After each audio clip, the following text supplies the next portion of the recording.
यासिन इकबाल साहब, मुतादिद शोज़ में हम बार बार आपसे कहते रहे कि पाकिस्तान की तारीख गवाह है सड़कों पर आने से, इन हाउस चेंज, उसकी जो रिवायत है उसके मुताबिक एक भी चीज़ नहीं है जो पीडीएम के साथ है। आप लोग बजिद रहे कि नहीं जी हम अलग करके दिखाएंगे इस दफ़ा, वो सारी बातें गलत साबित हुई। आज 1 फरवरी है, 31 जनवरी गुजर गई, हुकूमत अपनी जगह पर मौजूद है, ना आपने इस्तीफा दिया ना हुकूमत ने।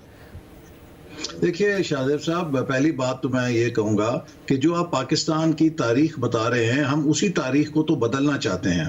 पाकिस्तान में हमेशा ये होता रहा है कि इस्टेब्लिशमेंट अपोजिशन के साथ मिलकर हुकूमत गिराती रही है।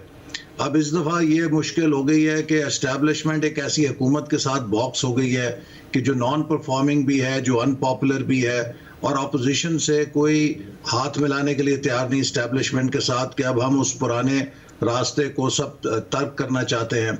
और जहाँ तक तहरीक का सवाल है, देखिए तहरीक जो है वो एक मरहलावार चलती है, उसमें आप टाइम के साथ कुछ फाइन ट्यून भी करते हैं। बीच में सेनेट के इंतखाबात हमारे लिए एक इम्पॉर्टेंट माइलस्टोन थे, हम नहीं चाहते थे कि मगर इसमें एक मसला है, आपका बयानिया तो आप कहते हैं कि वही है, मगर आपके बयानात तो बदल गए हैं। हम आपसे बार बार ये भी पूछते रहे कि अगर आप इदारों और हुकूमत पर एक साथ तनकीद करेंगे तो आपका जो स्ट्रेटजी है कि आप इदारों को हुकूमत से अलग कर देंगे, ऐसा तो नहीं होगा, उल्टा आप करीब कर देंगे। तो अब वो साबित हुआ ना, क्योंकि अब मौलाना फजलुर रहमान साहब कह रहे हैं हमारी तो इदारों से लड़ाई नहीं है, फौज से नहीं है हमारी लड़ाई, हमें शिकवा है उनसे। हालांकि पहले कहते थे कि जी इन्हीं से है, मरियम नवाज साहिबा कहती थी बड़ों की लड़ाई है, ये जो इमरान खान है ये छोटे हैं इसमें।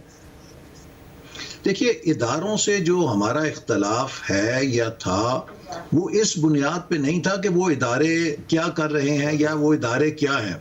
हमारा इख्तलाफ इस बात पे था कि पाकिस्तान में हर इदारे को अपने दायरे कार में काम करना चाहिए, और पाकिस्तान की 72 साल तारीख में जो इस्टेब्लिशमेंट का सियासत के अंदर मुदाखलत का अमल है, इसने पाकिस्तान को मजबूत नहीं किया, पाकिस्तान को कमज़ोर किया है।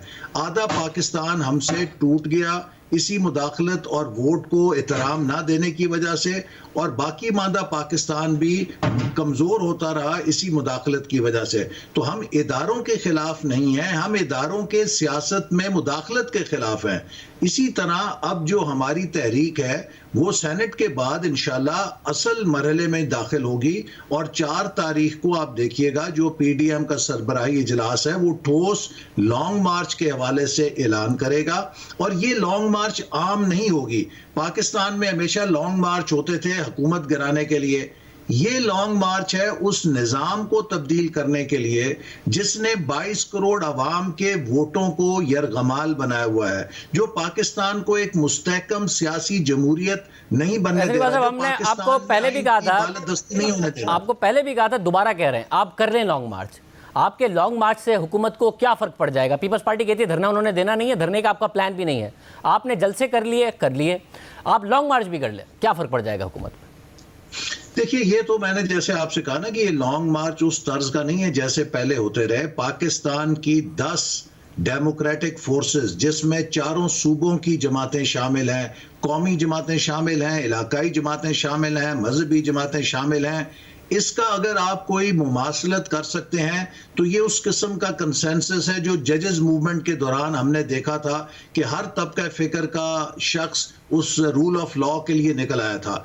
ये पाकिस्तान के वोट की हुर्मत, हर पाकिस्तानी के वोट की इज्जत, इस महंगाई के खिलाफ, इस हाइब्रिड निज़ाम के खिलाफ कि जिसने लोगों को बदतरीन महंगाई दी है, बदतरीन बेरोजगारी दी है, पाकिस्तान को खारजा महाज पे बदतरीन पिस्पाई दी है, कश्मीर हमारे हाथ से निकाल दिया, ये इन सारी चीजों के खिलाफ लोग निकलेंगे। और आप देखिएगा कि ये लॉन्ग मार्च वो आम लॉन्ग मार्च नहीं होगा। आपके आखिर के जलसों से नजर आ रहा है कि आपके वर्कर सपोर्टर्स भी थक गए हैं, और जो वर्कर सपोर्टर हैं आपका अगर ये लॉन्ग मार्च भी होने जा रहा है, यानी कम से कम आपको इस बात का इदराक है कि जो आपकी पहली हिकमत अमली थी कि इदारों और हुकूमत दोनों पर एक साथ तनकीद करनी है ताकि दोनों के दरमियान फासला हो, वो नाकाम हो गई है, और आप क्या किसी नई हिकमत अमली के साथ जाएंगे जो मौलाना फजलुर रहमान साहब की बयान से हिंट मिलती है कि जी हमारी इदारों से कोई इख्तिलाफ नहीं है, या आपकी हिकमत अमली वही रहेगी, बयानात में फ़र्क आएगा, या बयानिया वही रहेगा और बयानात भी वही रहेंगे?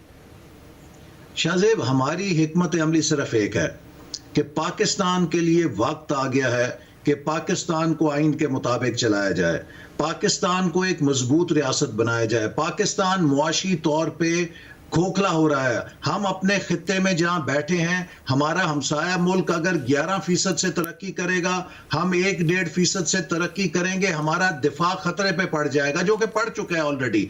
ये देखिए बयानिया लड़ाई का नहीं है, ये इस मुल्क को एक हारमनी के साथ आइन के बंदोबस्त में चलाने का बयानिया है। और हम चाहते हैं कि पाकिस्तान की, जो मैं अदब से कहना चाहूंगा कि जो हमारे एस्टैब्लिशमेंट है या हमारी अस्करी क़यादत है, उसके हाथ में अब पाकिस्तान की तकदीर है। 72 साल से जैसे इस मुल्क को चलाया जा रहा था, जहां पे यह समझा जाता था कि पाकिस्तान की फौज पाकिस्तान के मफादात की कुल वारिस है या कुल निगहबान है, उस सोच को बदलना होगा। अब यहां पर दूसरे स्टेक होल्डर्स को भी जगह देनी होगी। पाकिस्तान के असल मफाद के वारिस पाकिस्तान के अवाम है, इस सोच को अपनाना होगा। सब इदारों को इस सोच को अपनाना होगा। और इकबाल साहब, ये बात तो आप पर वाजे हो गई कि पीपल्स पार्टी ने इस्तीफे देने नहीं हैं आपके साथ।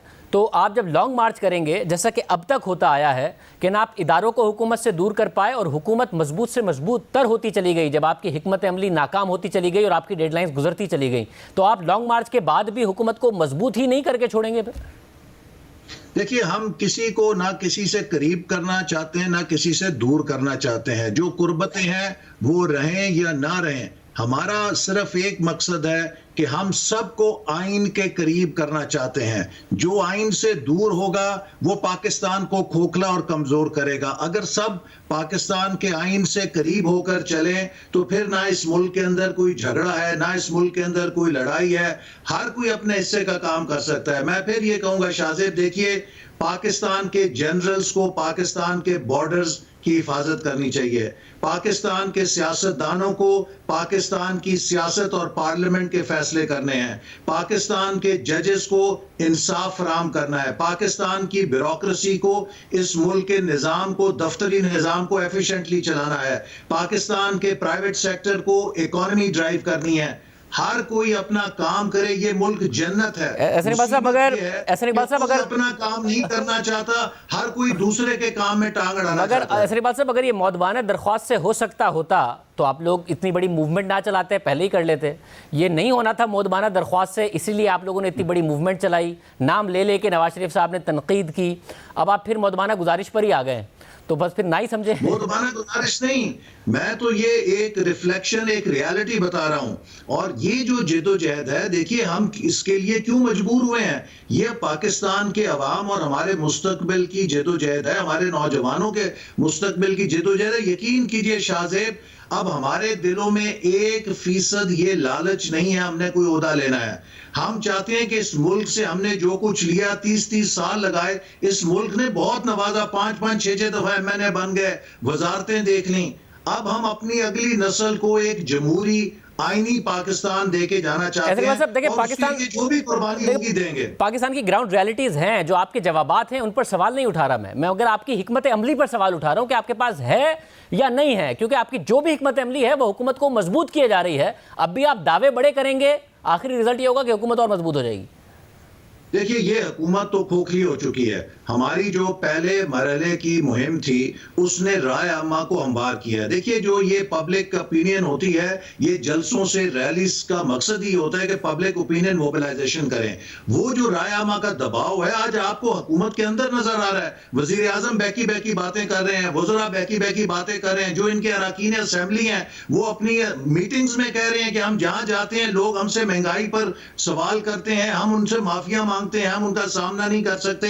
तो ये जो एक अवामी दबाव हमने मोबिलाइज किया है, इसके असरात आ रहे हैं। और इसी तरह जो हमारी तहरीक अब आगे चलेगी, जो हमारे पास हिकमत अमली है, इंशाअल्लाह ताला वो नताइज हासिल करेंगे। ये एक बात फैसला एक दफा हो जाए कि या इस मुल्क के अंदर आइन बालादस्त है या इस मुल्क के अंदर गैर आइनी तरीक़ेकार मुस्तहकम है या बालादस्त है, तो ये एक फैसला कुन मरला है। और इंशाअल्लाह ताला मुझे यकीन है कि इसमें जो फतह है वो आइन की, जमहूरियत की और पाकिस्तान के अवाम की होगी।